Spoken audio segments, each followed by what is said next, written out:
함께 하나님의 말씀을 보겠습니다. 역대하 8장 1절에서 16절입니다.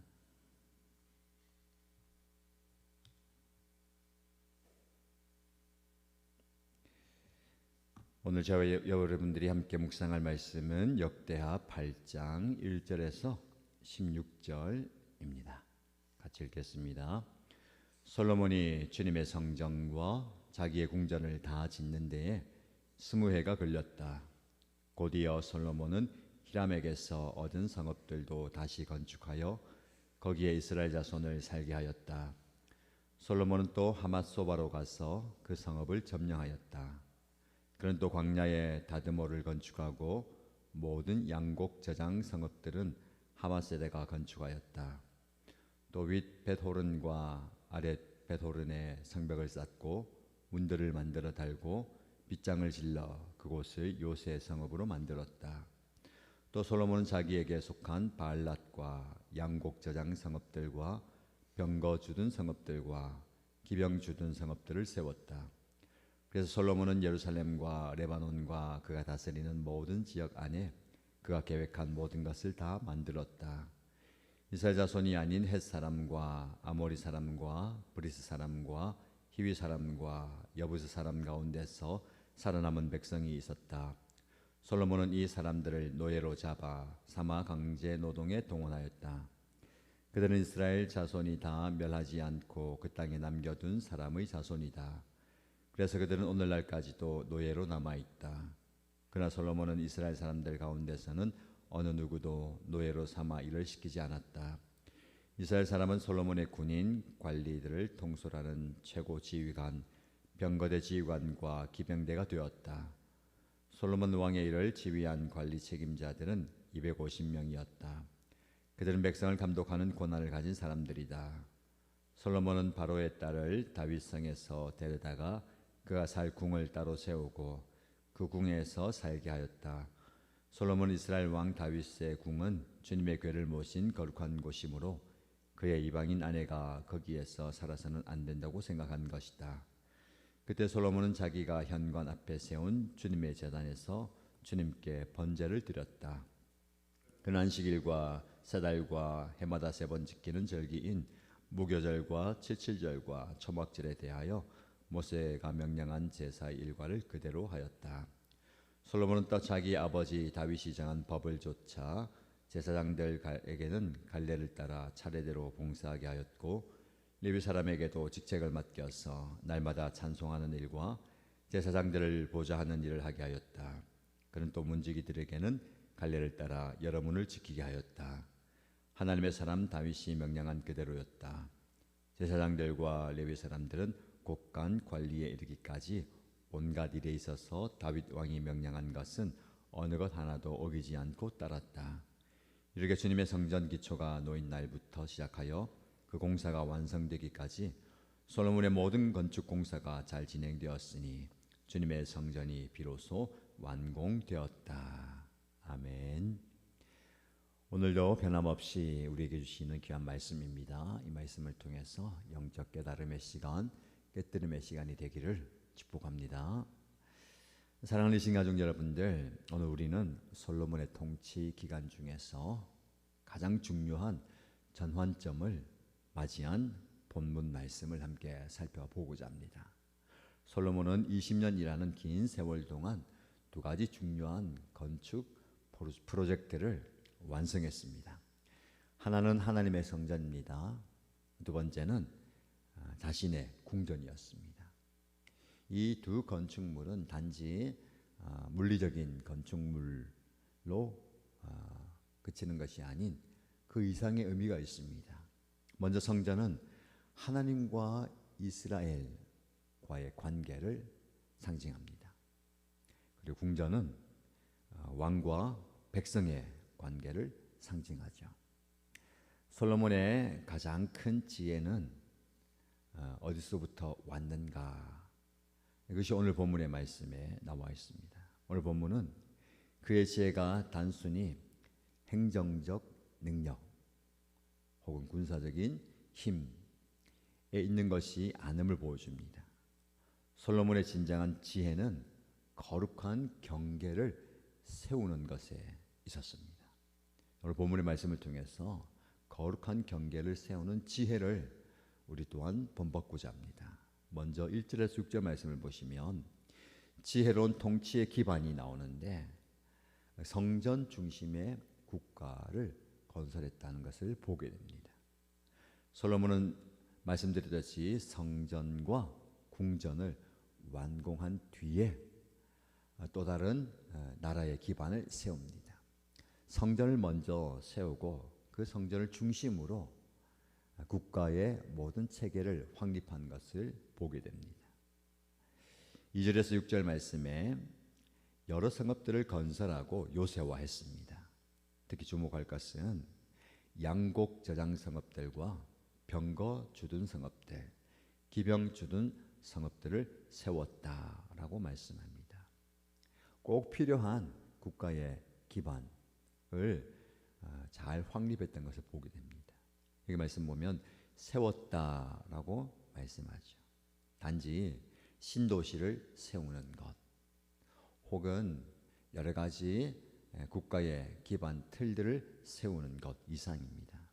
여기서 세웠다라는 히브리어 바나라는 말의 의미는 확립하다라는 의미가 있습니다. 솔로몬은 물리적인 건물, 성읍들만 세운 게 아니라 나라의 체계와 질서를 잘 확립했습니다. 이것을 우리에게 영적으로 적용해 보면 오늘날 우리의 삶의 자리에도 이 바나의 정신이 필요합니다. 여러분의 가정에서, 직장에서, 학교와 사회계 현장에 단지 외적인 형태만 잘 갖추는 것이 아니라 내적인 질서와 체계를 세우고 확립하는 것이 중요합니다. 어떤 분을 보면 그런 질서가 체계가 없이 막 무질서한 것을 보게 됩니다. 하나님은 질서의 하나님이라고 했잖아요. 그 질서에 따라서 모든 체계를 세워가는데 교회 공동체도 마찬가지입니다. 그런 질서, 체계가 잘 갖춰지는 것 중요합니다. 우리 교회가 그런 질서와 체계가 하나씩 시간이 지나가면서 잘 세워지는 것에 대해서 감사하고요. 여러분의 가정도 마찬가지입니다. 그러니까 영적 질서와 체계가 좀 세워지고요. 특별히 개인의 신앙생활에 영적 질서와 체계가 좀 세워지면 좋겠습니다. 이걸 다른 표현으로 어떻게 얘기할 수 있을까요? 삶과 신앙의 루틴이에요. 주일이면 당연히 예배의 자리에 나와서 예배하고 성도들과 교제하고 신앙의 훈련을 받고 월요일부터 그냥 정신없이 삶의 생활에 직장과 사업에 학업에 빠져들어서 이렇게 사는 게 아니라 삶과 신앙의 그 질서를 세워가는 게 중요합니다. 시간적 분배도 잘 감당하고요. 또 우선순위의 질서를 세워가는 것 이것이 굉장히 중요합니다. 다음 세대 여러분, 여러분의 삶에 어떤 체계와 질서가 세워져 있습니까? 학업과 신앙, 또 미래에 대한 친구 관계 여러 가지 삶의 질서를 좀 잘 세우고 가시고 그런 균형이 필요합니다. 작년 성도 여러분들, 여러분의 가정과 직장과 사업에서 영적 리더십을 발휘하기 위해서 어떤 신앙적 체계를 잘 세워가고 있습니까? 노년의 성도 여러분들, 평생 쌓은 지혜와 경험을 여러분의 자녀들, 다음 세대, 후손들에게 어떻게 체계적으로 잘 전달하고 있습니까? 이런 질서가요, 연령에 따라서, 직분에 따라서, 사역에 따라서 잘 세워지는 연합교회, 그리고 목장과 여러분의 가정, 더 나아가서 여러분들의 삶과 신앙 되기를 축복합니다. 두 번째 살펴볼 것은요, 7절에서 11절 말씀에 보면 거룩한 경계, 분리와 구별의 지혜가 나옵니다. 오늘 본문의 핵심이 11절 말씀에 나와 있습니다. 솔로몬은 바로의 딸을 다윗성에 데려다가 그가 살 궁을 따로 세우고 그 궁에서 살게 하였다. 솔로몬은 이스라엘 왕 다윗의 궁은 주님의 궤를 모신 거룩한 곳이므로 그의 이방인 아내가 거기에서 살아서는 안 된다고 생각한 것이다. 여러분, 솔로몬은 이집트 바로의 딸을 자신의 아내로 맞이했습니다. 그런데 다윗성이 아니라 따로 궁궐을 지어서 별궁에 살게 합니다. 그 이유는 명확합니다. 주님의 궤가 있는 거룩한 장소에 이방인이 가까이에서는 안 된다라는 겁니다. 여러분, 거룩함은요 구별됨을 의미합니다. 솔로몬은 이방 여인인 바로의 딸과 하나님의 임재가 있는 공간 사이에 경계를 그었습니다. 단순히 인종적 차별, 성별의 차별이 아닙니다. 하나님의 거룩함을 인정하고 존중하는 지혜로운 결정이었습니다. 우리의 삶에 우리 시대는요 경계가 무너지는 시대를 살아갑니다. 거룩함과 세속적인 경계가 무너지고 진리와 거짓의 경계가 무너지고 선과 악의 경계가 무너지는 시대를 살아가고 있습니다. 근데 하나님의 백성으로 저와 여러분들은요 솔로몬처럼 이 분별력을 가지고 거룩한 경계를 그어야 됩니다. 너와 나 다르다, 별개야 하고 분리의 선이 아니라 거룩한 경계선이 있어야 됩니다. 그 선을 넘지 않겠다는 것, 그 선을 지키겠다는 경계, 개인과 가정과 공동체 꼭 필요합니다. 우리 다음 세대 여러분들, 여러분의 삶 속에서 하나님이 기뻐하시는 것과 그렇지 않은 것에 경계가 분명해야 됩니다. 그 선이 없으면 내가 좋은 대로, 내가 원하는 대로 살아가는 거죠. 청년들 여러분, 여러분의 삶에서 세상의 가치관과 하나님의 가치관에 분명한 선이 있어야 됩니다. 일신가족 여러분들, 여러분의 삶의 자리에서 하나님께서 주시는 그 분별력을 가지고 거룩함에 구별됨의 경계를 다 그으시고 그 선을 지켜가는 저와 여러분 되길 축복합니다. 세 번째 12절에서 15절 말씀 보면 예배의 질서에 또 은혜가 있습니다. 규례에 따른 섬김이 나오는데요. 솔로몬의 지혜는요 예배 영역에서도 잘 드러납니다. 우리가 알듯이 솔로몬은 예배한 사람이었습니다. 1,000마리의 번제를 드리고 22,000마리의 소를 잡고 12만 마리의 양을 잡는 거, 엄청난 규모. 그 예배를 굉장히 소중하게 여겼다는 것이죠. 근데 그 예배를요 자기 마음대로 드리는 것이 아니라 오늘 본문의 말씀 보면 모세의 명령과 다윗의 규례를 정확하게 따랐습니다. 그는 안식일을 지켰고 초하루를 지켰고 1년에 3번 지키는 무교절, 칠칠절, 초막절, 절기를 분명하게 지켰습니다. 이 절기에 정해진 예배를 드리고요. 제사장과 레위인들의 직무를 체계적으로 따랐습니다. 근데 이게 자신이 마음대로 하는 게 아니라 모세와 다윗의 그 규례를 따랐다. 여기 보면 규례라고 번역하는 히브리어 미시파트가 나오는데요. 미시파트, 하나님의 질서, 올바른 공의로운 체계를 말합니다. 단지 명령이 아니고요. 하나님께서 세우는 공의가 따르는 질서. 그래서 유대인들은, 경건한 사람들은 이 미시파트 계명을 지키는 겁니다. 성경에 보면요, 계명, 규례, 율례, 율법, 말씀으로 번역되는 수많은 미시파트가 있습니다. 하나님께서 우리에게 원하시는 바죠. 이것을 우리가 존중하고 지키는 게 중요합니다.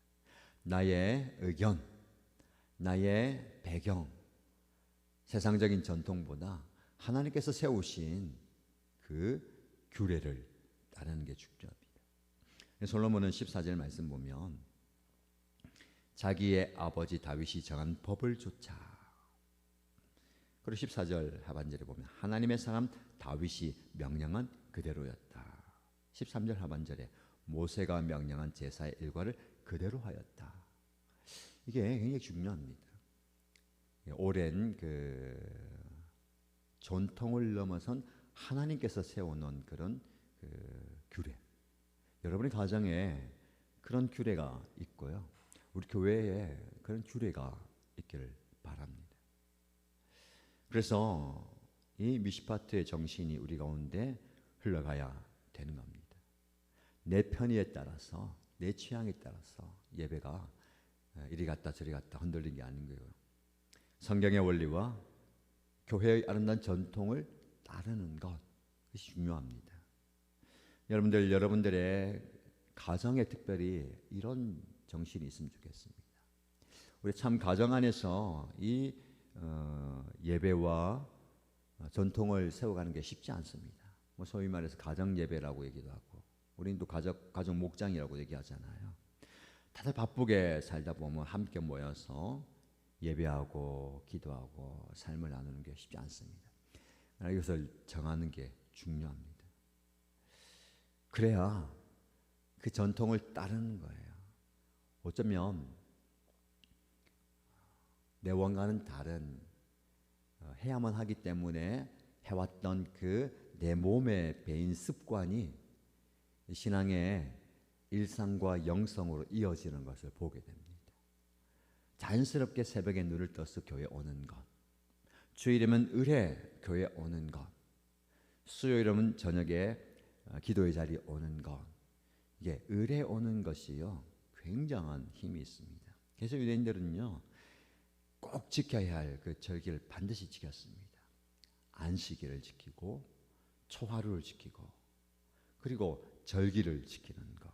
그냥 개인도 지키지만 가족 공동체 더 크게는요 이 신앙 공동체가 함께 지키는 거예요. 우리 교회도 그런 절기와 함께 지켜야 하는 것들이 있습니다. 당연히 주일을 지키죠. 또 우리는 초하루의 의미로 다음 새벽교회 첫 주일 지난 토요일에는 온 가족들이 함께 예배드리잖아요. 그리고 우리가 즐기는 절기를 부활절이라든지 추수감사절이라든지 그리고 성탄절기라든지 이 절기들이 이제 또 다가옵니다. 이 절기를 매년 돌아오는 그런 의례적인 행사 같지만 그걸 지키는 것 굉장히 중요합니다. 그 지키되 거기에 의미를 부여하는 거예요. 추수감사절이 좀 다가오죠. 하나님께서 우리에게 베푸신 모든 것들을 우리가 거둬들일 때에 이 모든 것이 하나님의 은혜입니다 라는 것을 고백하고 내가 거둬들인 이것을 나만 경험하는 게 아니라 다른 사람들에게 나눠주는 것, 실제적으로 우리가 좀 베푸는 것도 하면서 그 의미를 새기는 겁니다. 또 조금 더 우리가 영적 의미를 가지는 것은요 영적 추수의 개념. 한 해 동안 우리가 VIP를 품고 기도했잖아요. VIP가 주님의 전에 나오고 목장에 나오는 것들, 이런 영적 추수의 의미를 새기는 것 굉장히 중요한 겁니다. 여러분의 개인적인 삶과 가정과 목장과 연합교회에 이런 아름다운 신앙의 모습들이 세워지고 확립되기를 축복합니다. 결론입니다. 오늘 본문의 마지막 절 16절 말씀은 이렇게 마무리합니다. 이렇게 주님의 성전 기초가 놓인 날부터 시작하여 그 공사가 완성되기까지 솔로몬의 모든 건축 공사가 잘 진행되었으니 주님의 성전이 비로소 완공되었다. 아멘. 솔로몬은 성전 건축을 통해서 하나님과 이스라엘의 관계를 의미하는 물리적인 공간을 만들었죠. 그런데 더 중요한 것은요, 그가 이스라엘 사회 전체에 하나님 중심의 질서와 거룩한 경계를 세웠다는 겁니다. 성전을 다 아름답게 지었다는 것은요, 화려한 성전으로 끝난 게 아니라 그 모든 삶과 다스림과 신앙의 중심이 하나님께 있다는 것을 의미하는 겁니다. 저와 여러분의 인생도 건축 과정에 있습니다. 우리는 날마다 우리의 삶이라는 성전을 지어가고 있습니다. 그래서 중요한 질문은 이것입니다. 나의 삶의 기초는 무엇인가? 우리의 삶의 인생의 건축물을 어떤 설계도에 따라서 만들고 있는가? 우리의 삶의 거룩한 경계가 그어져 있는가? 이 질문에 바른 답을 하는 저와 여러분 되면 좋겠습니다. 우리의 신앙이 단순한 종교 활동을 넘어선 솔로몬처럼 지혜로운 분별력으로 하나님의 거룩함을 인정하고 세상과 구별된 삶의 경계를 그어서 하나님이 기뻐하시는 삶을 살아가는 저와 여러분 되길 축복합니다. 이번 한 주 남은 시간들 거룩한 경계를 그어가시면서 하나님께서 원하시는 올바른 질서를 여러분의 삶의 자리, 가정, 학업의 현장과 일터와 섬김의 현장에서 잘 세워가는 저와 여러분 되기를 축복합니다.